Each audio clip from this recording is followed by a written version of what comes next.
Welcome back, trainers. You're with PewterCityJim, and today we have a bonus Sola episode. For those who might be new here, welcome. Sola is this channel's fan-made region based on Southern California and some of the surrounding areas. We have a lot of desert, a lot of coast, some forests and grassy fields, and all kinds of great stuff. Pokemon here range from rusty old gold minor Magnemites to cranky entitled caterpillars. On this channel, we do a lot of Let's Play stuff ranging from Pokemon to Pokemon fan games to a few other monster taming adventures, but this year we've been doing a little more art-related content, mostly to do with Fakemon. If that sounds exciting to you, well, I'm glad. It would be awesome if you could do all the usual YouTube stuff, drop a like or a sub, and sound off in the comments. It's always super appreciated, and remember, trainer, you are welcome here. So, this episode is going to be a little bit different. If you're a regular to the channel, you would at least be somewhat familiar with my wife, Mistie, especially if you watched the Otachi episode. We've done a couple of Let's Plays together here on the channel, and every so often, some of her art pops up in design-focused episodes because, well, she's a pretty great artist who in fact used to design Fakemon of her own. Back when I started drawing stuff for this channel in mid-2021, she commented that if I ever wanted to borrow some of her old designs, I'd be welcome to do so. She's always ridiculously supportive of this channel and everything I do, really, and so I decided to do this in kind of a fun way. August is our anniversary month, and so I guess I've been planning this video for a little over 2 years. First of all, I needed to find the old external hard drive housing her designs so I could pick the Pokemon to redesign. I couldn't find that, so I just wound up doing it all by memory. Hopefully I didn't mess up too much. We have 6 Pokemon to cover today, so I'm not going to be doing the very thorough deep dive into inspirations and research that I normally do.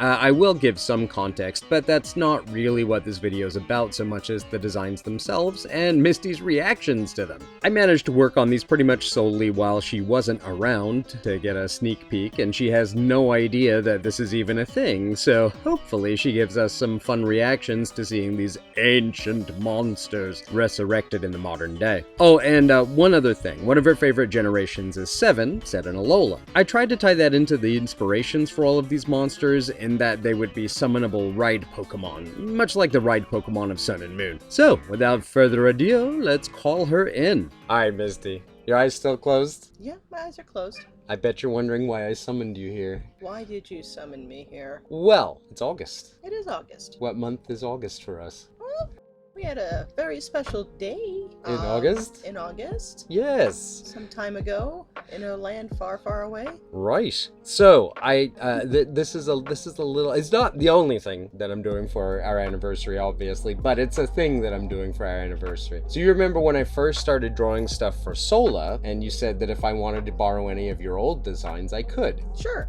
Yes, you remember that? Yeah, of course. Well, I did the thing. You did the thing. I did the thing. So, before you open your eyes, okay, what I'm going to do, I'm going to show you the design. Okay. All right. Tell me if you remember making the design, and give me a little background on what you were thinking when you did it. What okay. Yeah. You want to know what led to me making the design? Because I have context for why I picked these mons. Okay. But it would be cool to know what the context was for you making them as well, if you remember. If not, that's fine. I think, given that I summoned up so many different designs, honestly, I may even have, like, trouble remembering what the heck I named them. So did I, because I couldn't find that hard drive. So, oh, no. All right. Okay. Open your eyes. Design number 1. Aw, it's a hippopotamus. Yeah. Bubblehapius. That's right. Was its name. That's right. I think the evolved one was Hippopaparus or something like that. Yeah, well, we're not there yet, Mistie. Oh,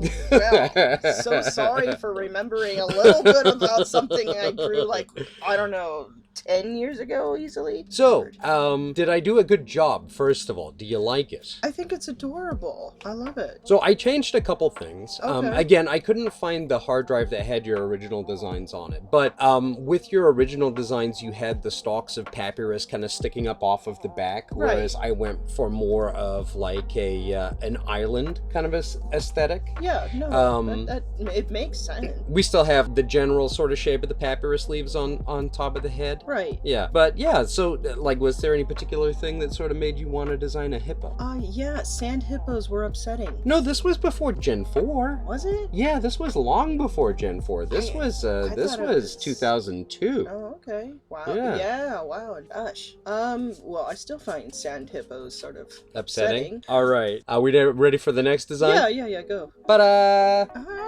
Oh my goodness. Yeah, that's very different from the way that I had originally designed them, but I like it. So I kept the purple main body. I retained the blue, but I made sort of like bubbly floaties for it. I like that addition. Yeah. The hair leaves are sort of a little bit more droopy. My thought being, you know, they're gonna guard his eyes from the sun. Sure. And then I didn't do the instead sticking of up. the- Yeah. But I made the leaves look a little bit more like full, sort of like papyrus leaves. ones, Yeah, the yeah. Pokédex mentions that, you know, people in a far off land in ancient times used to dry the leaves and use them as paper. So I Nice. figured that was close enough. Yeah. Yeah. So yeah, that's kind of where I went with it. So what was your original thought for this guy? So it was kind of like, you know, the way Tropius and Venusaur and stuff have plants growing out of them as part of their plant type. So that's why I had like the big stalks of papyrus all kind of across the body, Gotcha. just to kind of give it a little more camouflage as it's swimming in the rivers. Yeah, I tried doing the papyrus stalks, but they're kind of detailed. Yeah. So it's like it didn't really sort of fit with the aesthetic for me personally. But yeah, that's kind of why I went with this. You really simplified the design down quite a bit. Yeah, and you It could looks still more- have stalks in amongst all that stuff. It's Yeah. just you don't really see them as much. Designs 1 and 2. Bubblehapius and Hippopapyrus. Los Angeles has a few small rivers, but there's one mostly man-made river here called the Los Angeles River. Because we're in a desert and this river mostly deals with runoff from storm drains and such, it's kind of goopy and gross most of the time. I kind of imagined what would happen if you introduced hippos into it. Not as far-fetched as it might seem. Hippos have been introduced into the Amazon River and are doing a massive amount of damage to that ecosystem, and they were almost introduced into the United States as a meat animal to be hunted in the Mississippi River, if you can believe that. These guys would be your surfing mons. These Pokemon are extremely buoyant, floating lazily on the surface of Sola's largest river. They will stay close to their herd for the most part, but are known to be quite curious. If one approaches you, run away. The leaves growing on this Pokemon's back are very tough and durable. They were once dried and used as paper by ancient peoples in a far-off region. They are viciously territorial and cause injury without thought or care. Alright, ready for the next design? Okay. I think you're gonna like this one a lot. But Yay, it's Dodgem! that was the name of it? Yeah. Dodgem. Yeah. Okay, alright. I could not remember the name of it.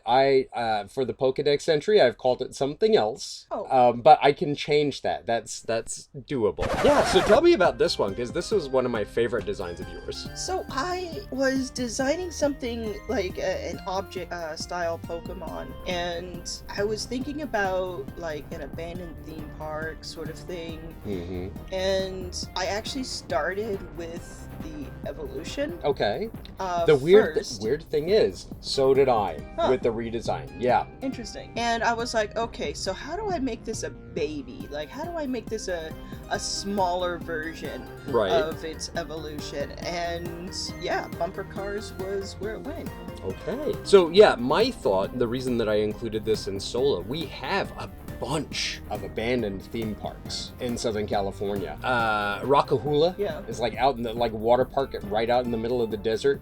There's like several that were like lion parks, but they had like fairground rides and stuff like that as well. There was Hoppy Land, which was a theme park based on Hopalong Cassidy. Oh wow. Of all people. Yeah, he used to literally put in appearances, and tell kids, hey kids, eat your vegetables. Yeah. Mind your manners, kind of thing.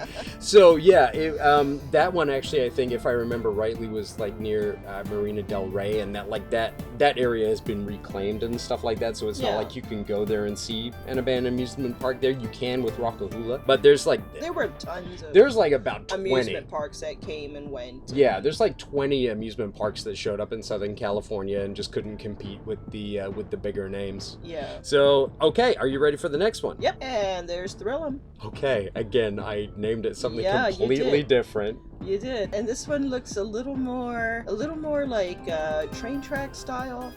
Yes. Well, I mean, it's still meant to be a roller coaster. Yeah. Oh, I kept the thing where like the false face is the one in front. Do you recognize the face? It's it looks like a certain plush toy that I got. Yeah, so we're getting a little bootleg boutique in here. So she got me at Comic-Con, and I'll put a little footage of it in the video, but she got me at Comic-Con a really cool plush that is a Charizard with Rayquaza colors. So we got a Charizard shaped head with Rayquaza colors here. My idea being that this is just like what it figures the most fierce dragon would be, and that's why it uses it as a false face to deter would-be attackers. Right, right. But you can see like the bumper car face very much unchanged in the back there. Yeah. So this was called Thrillum. Yeah. So my names for them were Boomper and Rollercoaster. Okay. Well, I mean, those are actually kind of cool names too. Maybe once this video comes out, I'll do a community poll and people can see which ones they like better. Sure. One thing that I forgot to mention. Oh. I tied this into, now correct me if I'm wrong, Generation 7 and Alola is your favorite generation. Yeah. Okay. These are all ride Pokemon, summonable the same way they were in Alola. Oh, that's cool. Yeah. So the hippos, they are your analog for surf. These guys are actually your analog for fly. Fly. Yes. So Okay. on Sola's freeways, there are specifically lanes set up for Rollercoaster and Boomper, or Dodgem and Thrillum, whichever way we go with that. And they will take you to any city or town that you've been to before, because the freeway connects all in Sola. It's a big loop and it goes everywhere. Okay. Yeah. Is there going to be traffic like there is in? Not for us, because we're on the fast lane. This is kind of like the carpool lane, but you still get a lot of traffic there. Misty, I'm not going to create a wonderful world all my own and then be like, yeah, but traffic though. Designs 3 and 4, Boomper and Rollercoaster. One thing SoCal is known for is theme parks. We have a fair few, from Disneyland to Magic Mountain to Knott's Berry Farm to Universal. Each of these has their own roller coasters and bumper car type rides, but what's a little less known is that we have a bunch of abandoned theme parks too. Jungle Land and Rockahula, to name a couple. These two monsters are inspired by the idea of old park machinery coming to life, but then I went ahead and repurposed them as ride Pokemon. Boompers swirl around in a circle, traveling where they want to go very slowly as a result. It is always dizzy. It loves to carry passengers, but they may find the ride disorienting. This Pokemon loves nothing more than to travel at ludicrous speeds, carrying passengers and making them scream in fear and delight. It travels backwards, with a false face at the back end representing a fierce dragon. Alright, are you ready for the next design? Sure, go for it. You remember this guy? Kind of. You kind of remember this one. This was one of my favorites of all your designs. Oh no. Okay. Yeah. Well, I'm Now, I remember the name for this one, Puffalo. That's right. Okay. Could not remember the name for the second form, but I think I came up with something pretty good. So these guys, my inspiration for putting these in Sola, it's the Catalina Island bison. Right. Yeah. So you would be able to catch these in the analog for Catalina Island. But these guys are ride Pokemon for difficult terrain and also to get you over small chasms. Okay. That would be otherwise impassable. So sort of think like surf, but you know, the space in between land masses is like open air versus water. Okay. But they can also get you over like rocky terrain, or another thing that Soul is going to have is terrain that's too hot to travel on. Yeah. So they can get you over those. Okay. He's got one change that I made to the design beyond a little bit beyond what just the general aesthetic of it, the little bell. Yeah. And my idea for that is these guys like to drift around in the breeze, but they don't want to get too far from the herd. So it's a bell made of clouds, and only other Puffalo and their evolved form can hear it. Okay. So if they hear that their specific calf is drifted too far on the breeze, they can go around it. I like that. So, a bit of lore. Being that you couldn't remember, or it seemed like you were having trouble remembering this design specifically, do you have any sort of thoughts on the lore and stuff that you had in mind when you were creating it? No, I think that was one of those periods where I was like, okay, gotta diversify the ecosystem. Right. What hasn't been turned into a Pokemon, really? And this was before Buffalon. This was long way before Black yeah. and White. Mm-hmm. So it was like, so let's take an animal and let's take an element or an environment and let's make a thing. Okay, I mean, so pretty simple inspiration, but that it works, right? Yeah, I mean, I kind of feel like a lot of Fakemon kind of start with that basic premise. And then and work this forward was from there. again 2002, 2003, Right. so this was not, yeah. Yeah. Okay, you ready for the next one? Yeah. Meet Yeah. Nimbuff. Okay, I like it. Yeah? I like it. Okay, so, a pretty simple just extension of the design. The other one was a calf. This one is the full-grown version. You know, I imagine riding this thing to be like the most comfortable thing in the world because they talk about, cloud, literally just riding on clouds. Though, obviously, there's like a solid core of muscle in there, so, you know. Sure, but all that soft, fluffy, woolly Exactly. exterior would be just like the ultimate comfort. Exactly.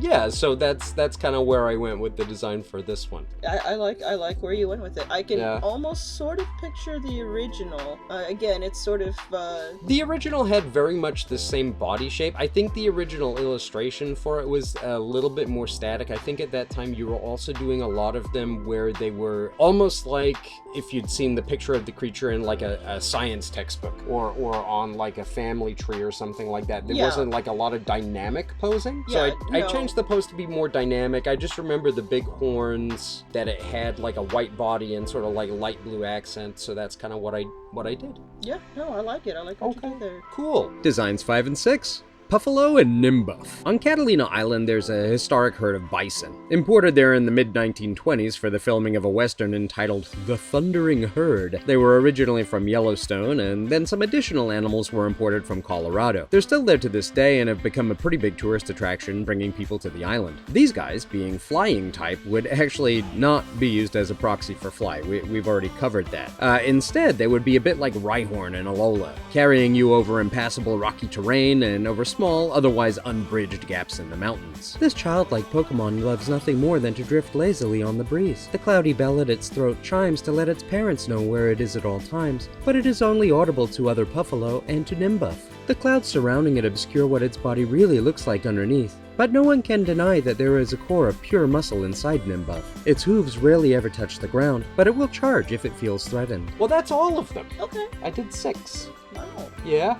Yeah. You like them? I do. Happy anniversary. Thank you. You're welcome. And that's all I got for you, trainers. I hope that you enjoyed the designs and the reaction, and I feel like this was a lot of fun. Thank you so much. I'm very much looking forward to catching you in the next one, but till then, take care. Bye!